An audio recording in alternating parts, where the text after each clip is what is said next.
Good evening, everyone. Welcome to Psychedelic Healing Podcast. I am honored to introduce my next guest, Dr. Maya Shetreat. She's an integrative pediatric neurologist, herbalist, urban farmer, naturalist, and author of The Dirt Cure and Master Plant Experience. She lectures internationally on environmental health and toxins and in healing with food and nature. In the plant medicine experience, she dives into the latest research about psychedelics for mental health and physical well-being, while also sharing ancient and indigenous practices for engaging with plant medicines and integrating them into your life. She founded the Terrain Institute, which is an earth-based program for transformational healing, and included in that, she has a training program for psychedelic-assisted practices and approaches to healing. Welcome, Dr. Shetreat. Thank you so much for having me. Yes, thank you. Thank you.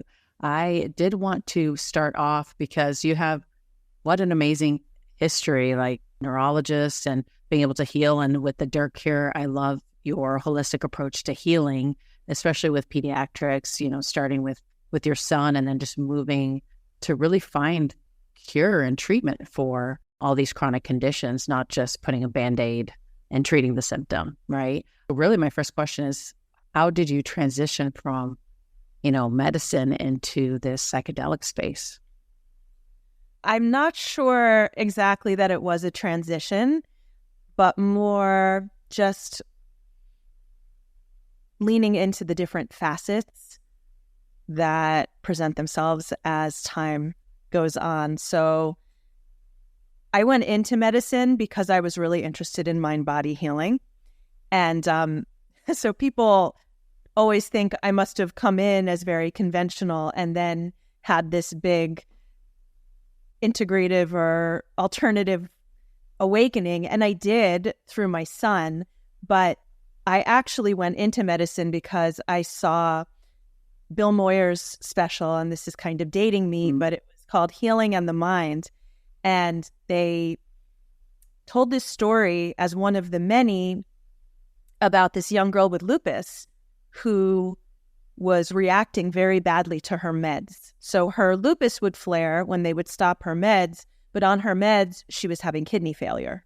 So they decided to try something along the lines of the principles of what they called psychoneuroimmunology, which was a completely new term to me, and I was probably, 18 or something.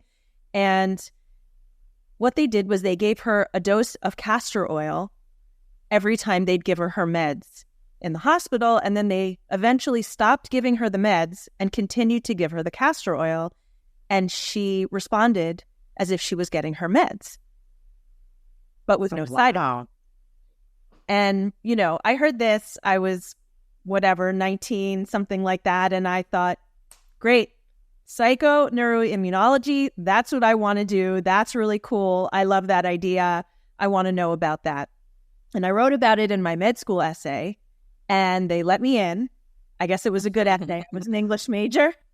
And then I went to med school and got married and had children. I had 3 children over the course of my training, and I'm trained in adult and pediatric neurology. So I did pediatrics, adult neurology, and pediatric neurology, and was boarded in all of those. So it was a wild ride to do that while having children. You can imagine how popular I was. Yeah, I can't imagine that. In the medical world, they are not fond of people with families in their training, especially. But then my son started to have these health issues, and that took me down this rabbit hole, which led me to really doing a lot of work with the gut microbiome at a time that there was really nothing written about the gut microbiome. There was scientific literature.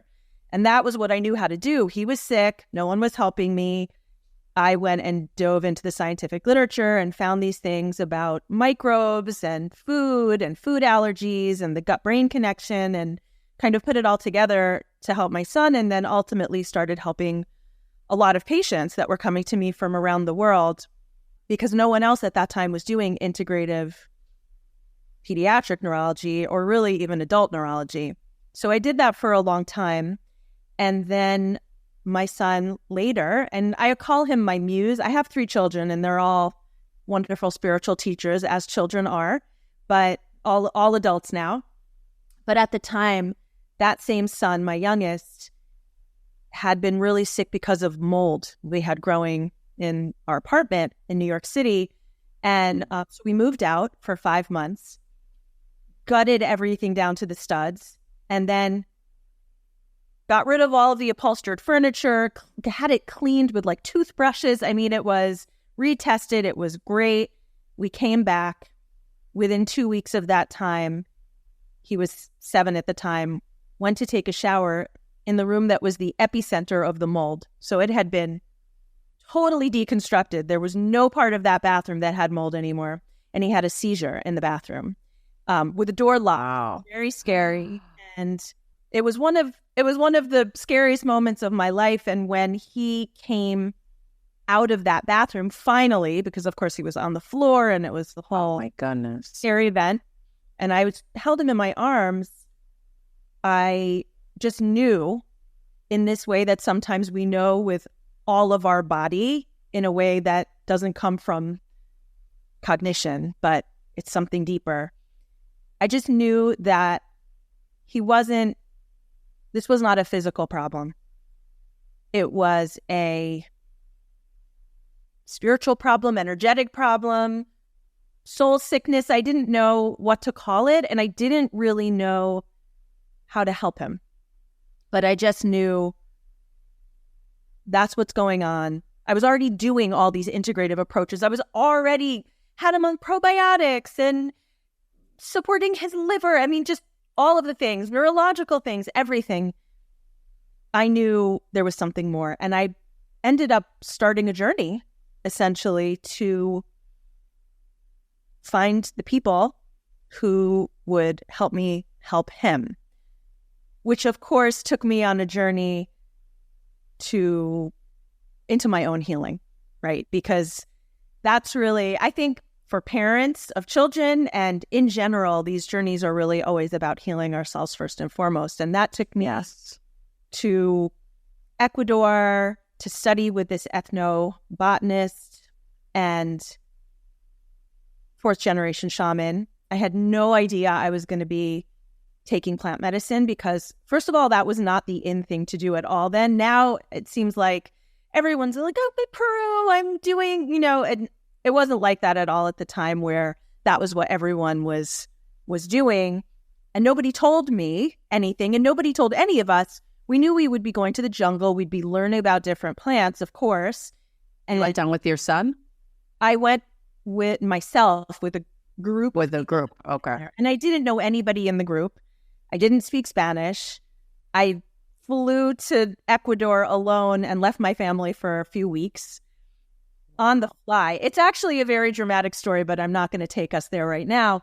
But once I was there, among the other things, we did learn about plants. We did go through the jungle. We almost died several times. It was a whole thing.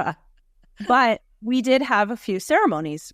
And I had a ceremony, which I haven't really talked about very much, but it was very impactful for me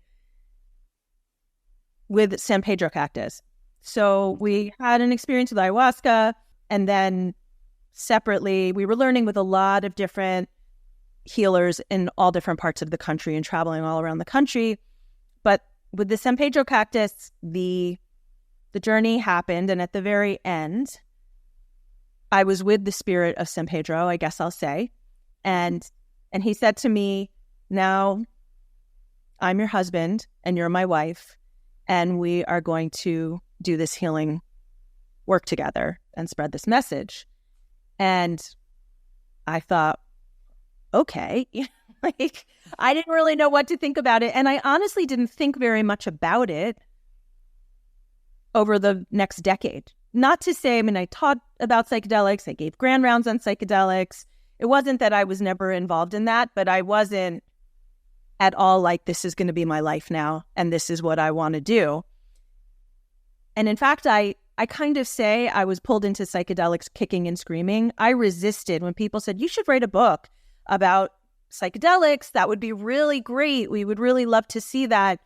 I was like, no, that's not going to be my thing. I'm not taking that on, et cetera, et cetera. And as you can see, I did end up yes.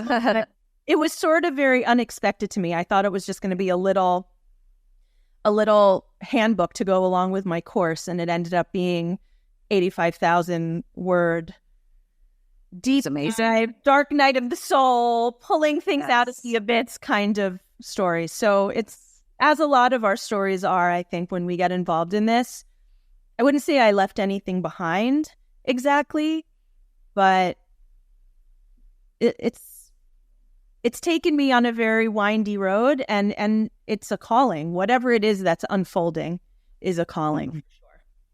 Yeah, wonderful. Wow. What an interesting story to transition from helping your son into then helping the world. So it's beautiful. And it's all about education. And I think you're definitely doing that with the book, which is was a wonderful read, beautiful with the history. And then each chapter delved me deeper and deeper into the medicine. But what I really like is how you really tie in and keep the ceremony into it and keep, the importance of the set and setting. And that's why, I'm so excited to have you here, because that's what's most important, right? I mean, that's the scary part that's happening now with, the legalization, and it's going to be, everyone is going to be able to have access to it. But there's a lot of people that it'll help, but it's not for everybody, right? And that's where the education piece comes in. And I think you are following Father Pedro's mission into educating and sharing it with the world. With the different medicines, so you said you tried both of those. Was it that you then ended up doing more psychedelics in the future, or was that like, oh my gosh, that was enough and you never ventured after that? Well, so no, I have two ways I could answer that. As far as ceremony goes, I experimented not with master plants as a teenager, but with LSD and things like that. So I did have experiences, a good number of experiences. And actually, for me, the reason that I stopped, and I was like 15 years old, I think, but I remember having word finding problems. And I had the presence at that time, who knows how, to say, well, I don't want to mess with my brain. I'm going to stop doing this. And it's interesting because we're now so interested in all of the benefits, the neurological benefits that happen with psychedelics.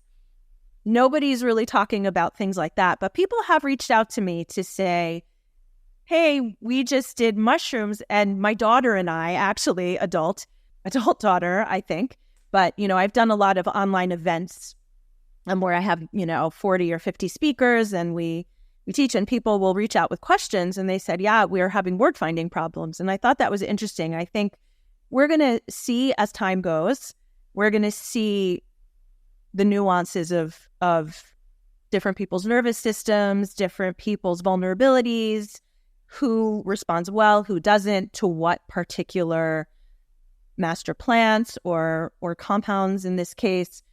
But yeah, so I had those experiences as a teenager. And then, interestingly, in Ecuador, the way that we were dosed was actually probably what a lot of people would call maybe an aphrodisiac dose, which is not a shamanic dose, not this big you open dose, and also probably more than a microdose, but somewhere in between. And I'm very sensitive anyway, but with my ayahuasca experience there, I didn't really have an experience, because I think the reason was because I was very resistant. And I specifically was like, no, I don't want this. I don't feel safe. It felt like we were in the middle of the jungle. No one had prepared me. I felt very nervous. And I think she basically said, okay, not this time. And the San Pedro experience was totally different and so gentle, but so profound. Still not a huge dose, but for me, I just don't need a huge dose. I always say I live in a pretty psychedelic reality in general. And I can talk a little bit about the neuroscience of that.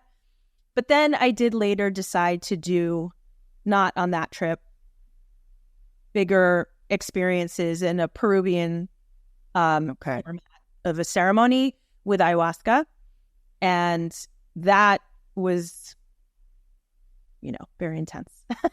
What can I say? I mean, yes, I've never had an experience like I did with the San Pedro cactus that was that clear and meaningful. For me, my experiences with ayahuasca are always more visceral and chaotic and very intense.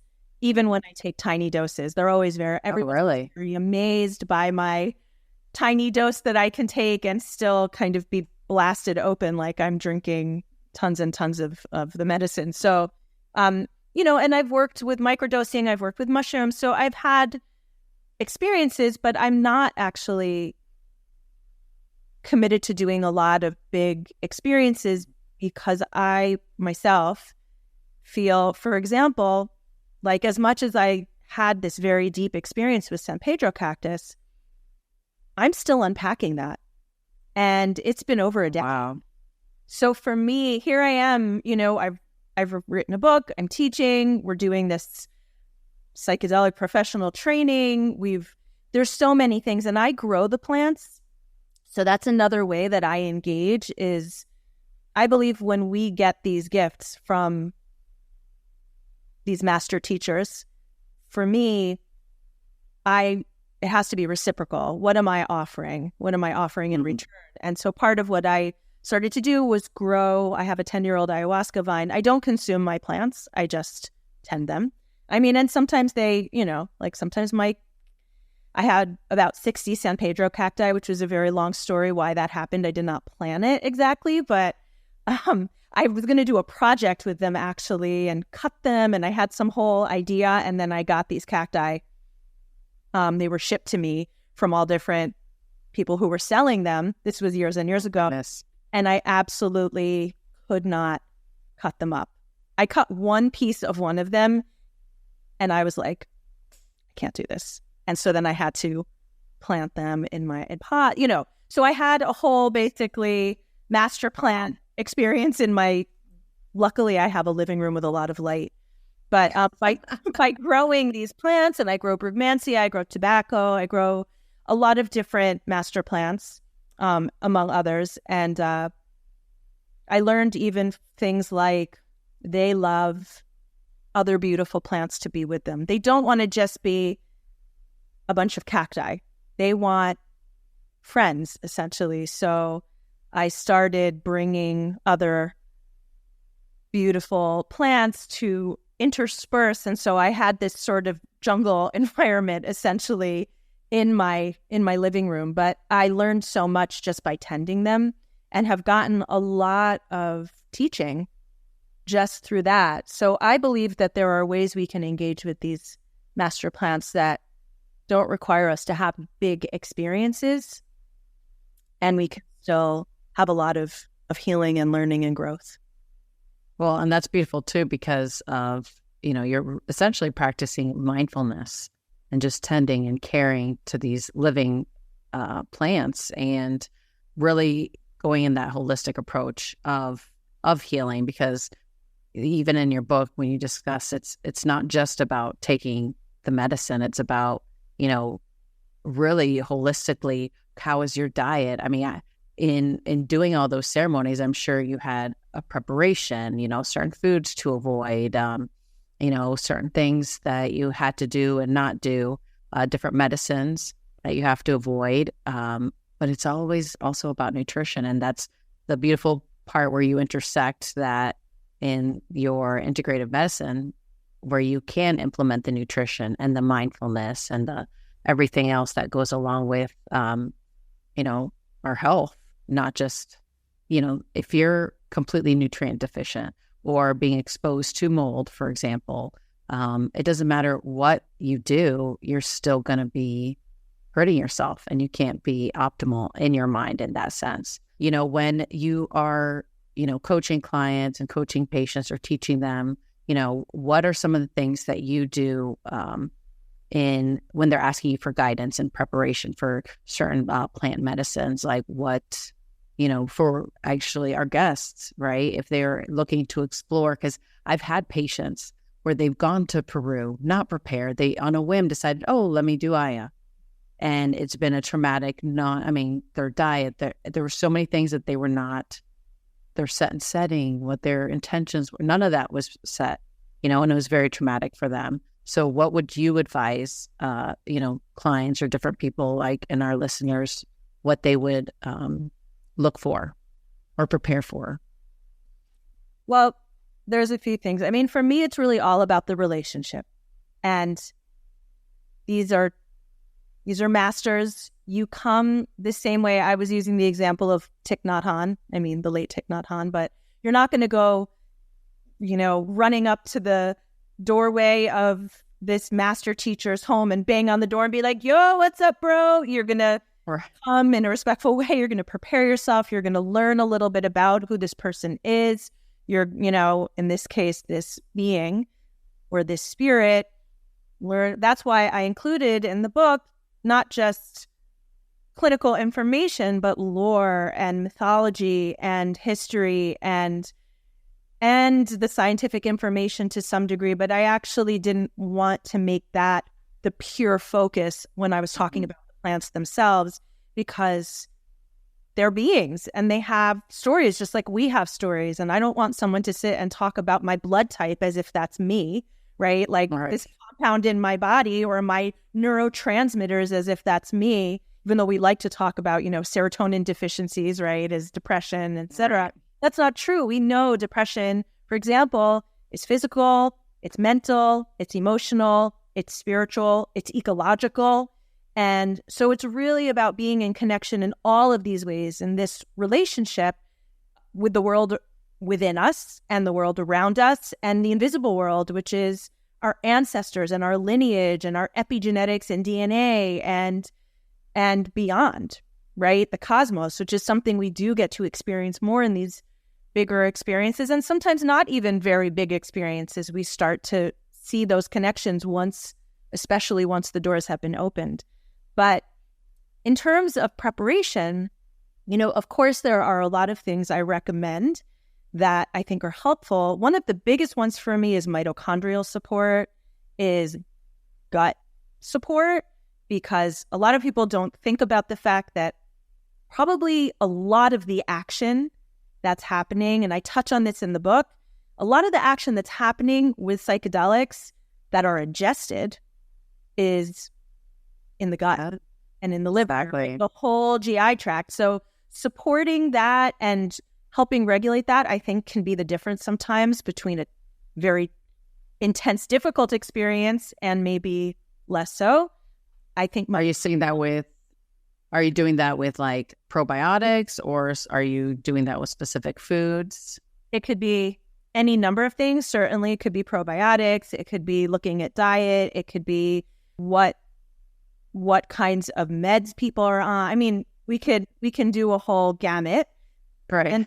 And then mitochondria also, right? Mitochondrial support. So every cell in the body has mitochondria, which is actually very connected to the microbiome, right? The 3 to 5 pounds of organisms that live in and on our body and regulate our mood and our cravings and our cognition and our sleep and all of these different things, our immunity. Our mitochondria actually evolved, right? These energy makers of the cell evolved, we think, from bacteria millions of years ago. Yes. But they communicate together through quorum sensing. The bacteria and the mitochondria have these ways that they actually communicate directly with one another. And that's part of why we think that the microbiome is so potent throughout the body. How is it doing that where it's mostly concentrated in the gut? Well, it's because there's these communications going on. So that's another big one that I would focus on.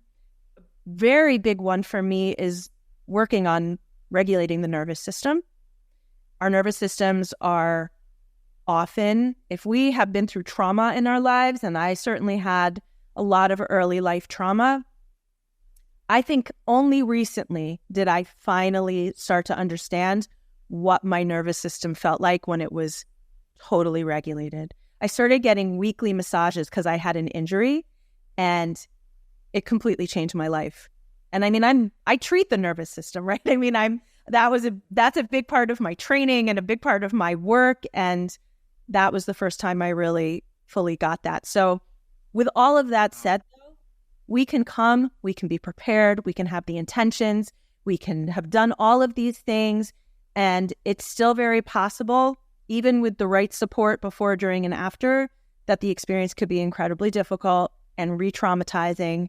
And our job, if we can, is to understand that there is surrender involved in this. We can't always predict how it's going to go, and do our best to make meaning of the experience as we can afterwards. That's all we can do, because there are just no guarantees in these kinds of experiences. Even if we cross every T, dot every I, a lot of, I think, the lessons of these teachers is really about understanding that we are not nearly as much in control as we wish we were, would like to be. And that definitely scares a lot of people in the healthcare community when it comes to advising and supporting people about this, I think.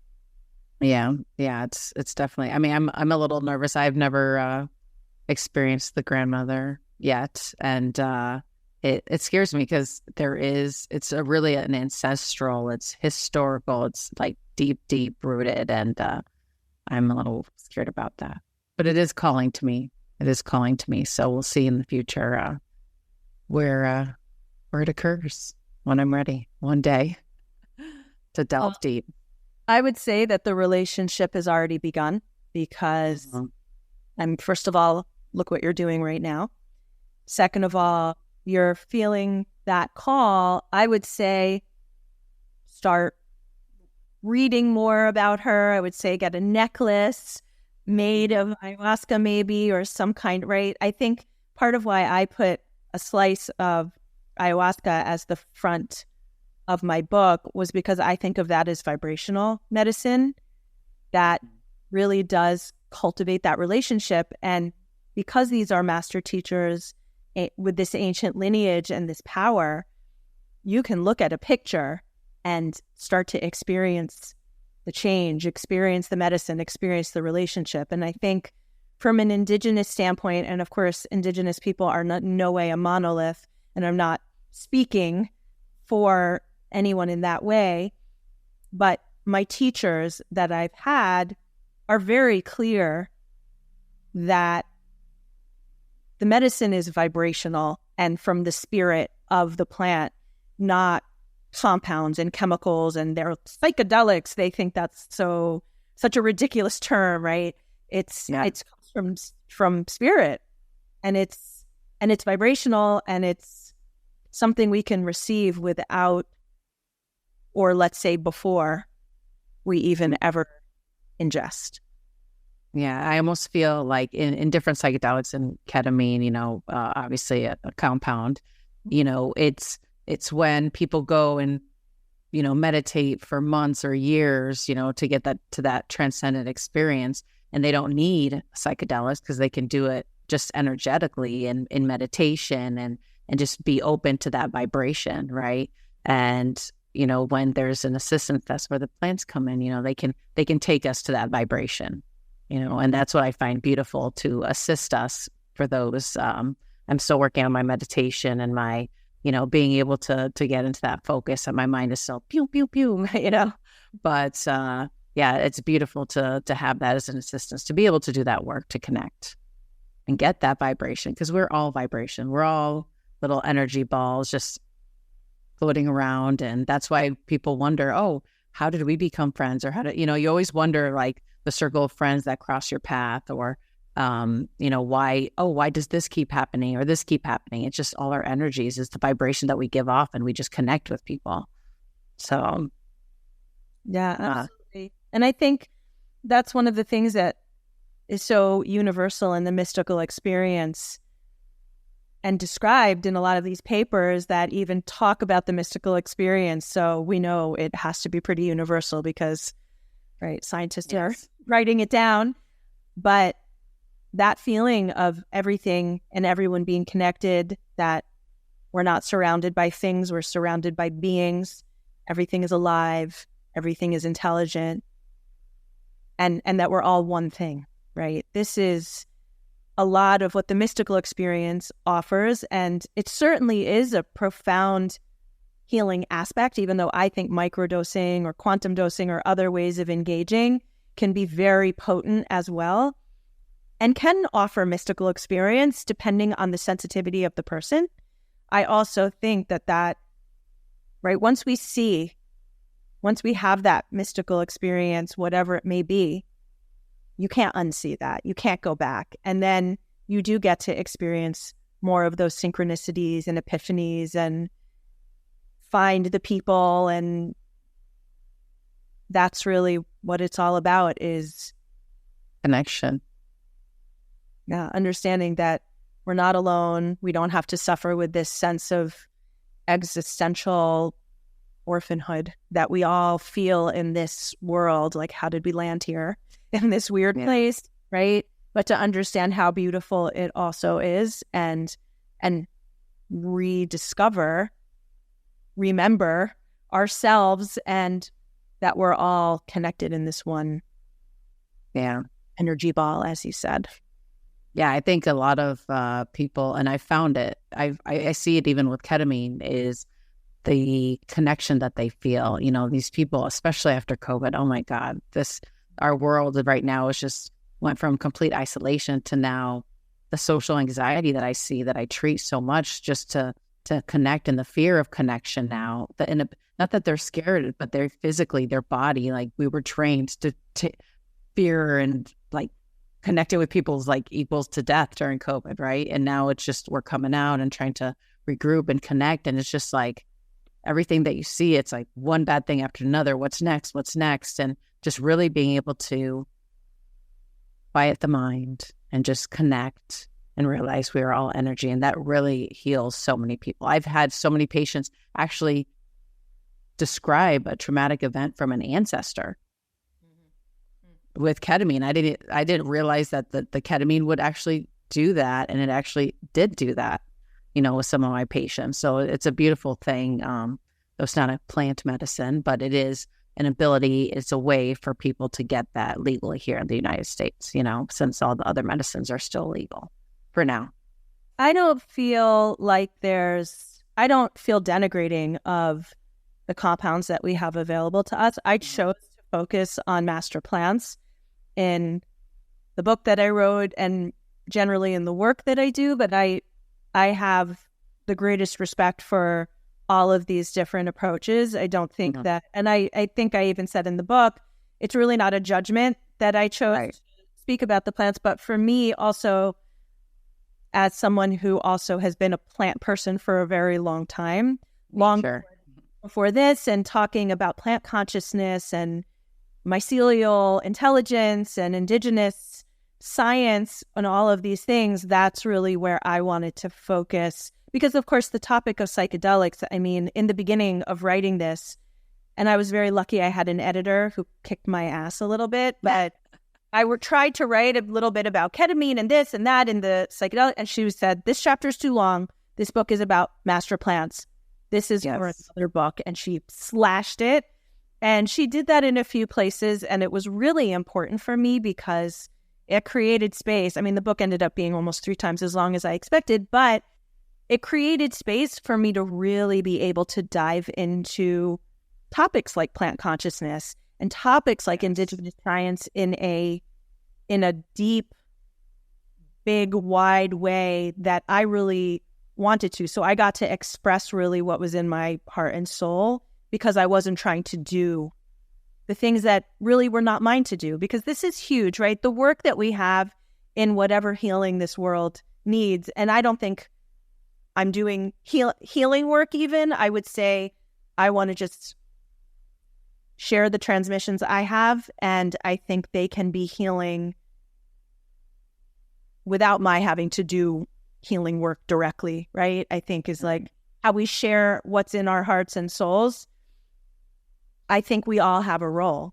There's not one person that does and this person does not. It's all finding that particular, within the psychedelic community and beyond, to be able to start thinking of ourselves as an organism where we all have things to bring and get out of this idea, right? And this is a theme also of getting out of us versus them and into the idea of me and we. And so that, I think, is for all of us. Me and we. I love that.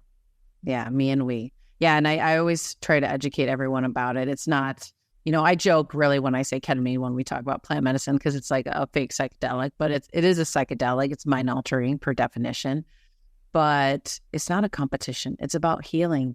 I have patients that they're not going to go to Peru, climb up the mountains to do ayahuasca. No, there's people that aren't going to go and do ceremony and go different areas.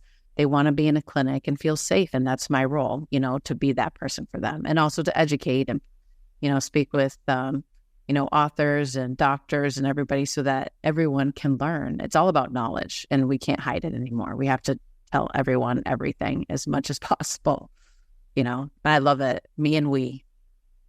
Yes. Absolutely. Absolutely. And I do think ceremony can happen everywhere. And that's something I actually wrote about in the book, was for people who ceremony can happen along the side of a road. It can happen in a hospital room. It can happen in a house. It can happen in a hut in the jungle. There are a lot of things that can become ceremony. And there are also things that are called ceremony that are not creating a container that is sacred and ceremonial, actually. So this has to do with tapping into that. And if you can create that ceremonial space in a clinic for the people who really need that and feel the best and safest in that environment, that's what we've been programmed to believe.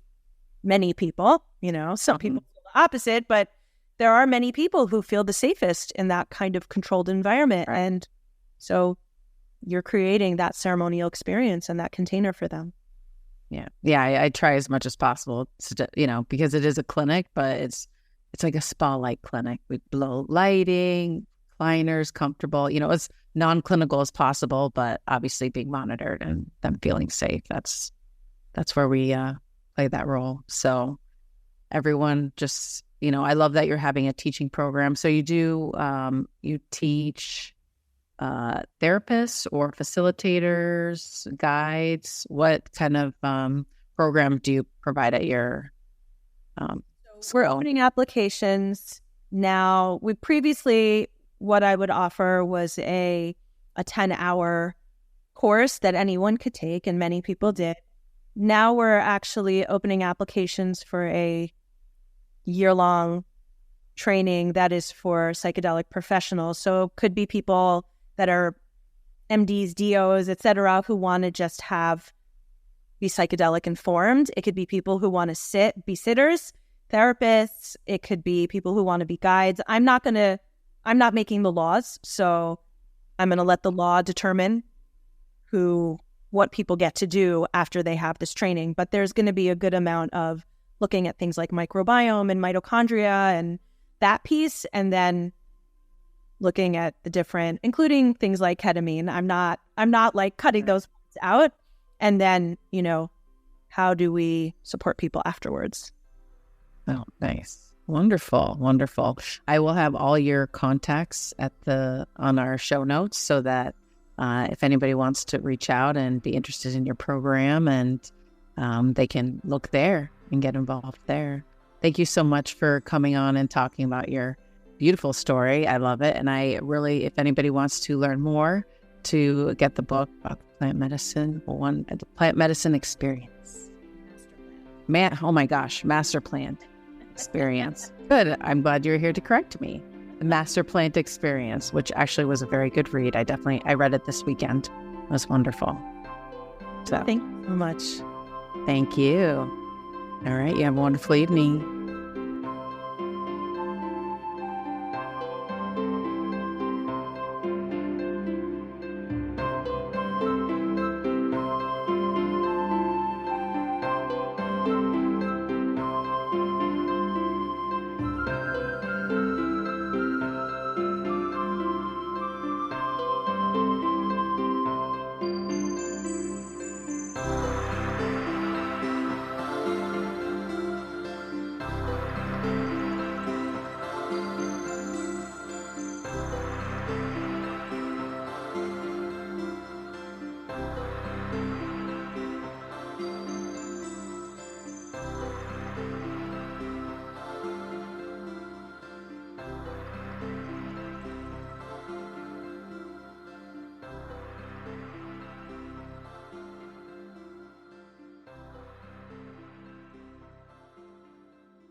The opinions expressed on this CannabisRadio.com program are those of the guests and hosts and do not necessarily reflect those of the staff and management of CannabisRadio.com. Any rebroadcast, republication, or retransmission of this program without proper consent is prohibited.